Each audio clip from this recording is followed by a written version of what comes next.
So, I was walking through the streets of Perth looking for dingoes, and then I wondered, what is the weather and the climate like?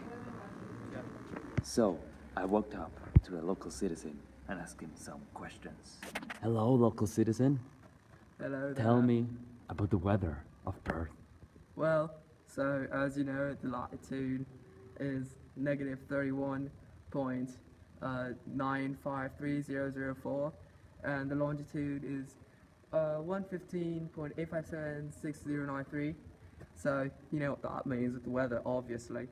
Of course, I know what that is. That affects the weather. That means that doesn't have that much climate change, but it does have rainy and dry seasons. Well, exactly that. And also, Perth is at an elevation of 34 meters or 111 feet at its highest. And the rest is sea level, which obviously means that it's a bit warmer and a bit more humid, with wind currents that come out of the ocean and the ocean currents that are warm from Australia and from the Pacific. So it gives Perth a warmer weather year round.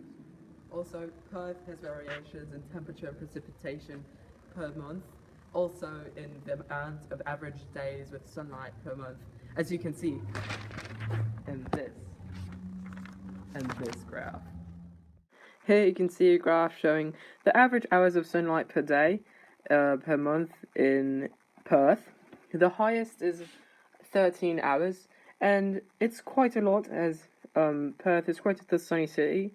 And in the summer, that's the 13 hours, and in the winter, it can drop down to 7 hours in the months of June and July, as the seasons are flipped in Perth, as it's in the southern hemisphere. Perth, being a coastal city, is quite hot. As you can see here, the average temperature for the months of January and February are 31 degrees Celsius, which is quite hot, and then it drops to around 17 degrees Celsius in July and June as the seasons are reversed. There's also a large amount of precipitation going on in Perth around the months of July and June, with around 14 centimeters of precipitation falling down from the sky.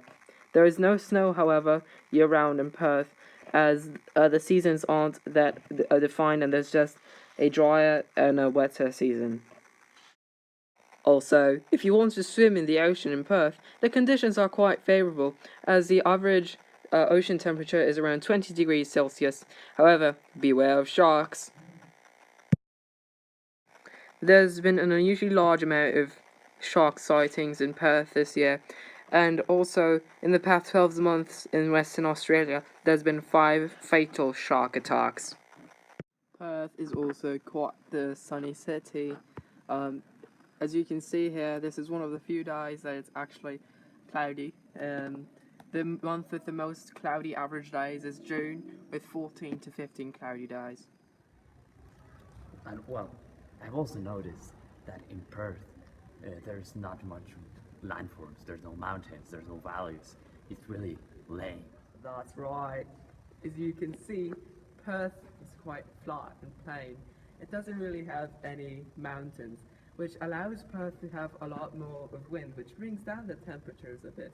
Although it also allows it to be drier, because moisture doesn't bounce off the mountains and rise, so it also heats Perth up a bit because of the precipitation levels. But wait, there's more. Perth is affected by tropical weather coming from the north of Australia, which brings cyclones and monsoons around October and April. Also, frontal systems and cloud bands around the central of Australia bring Perth more rainfall throughout the year. That sounds great, but tell me, what is the subtropical ridge? The subtropical ridge is a very high pressure system around the middle of the globe that brings monsoons and fronts around the area that it affects. It affects Western Australia and Perth by bringing monsoons, but also stabilizing weather during the summer. Wow.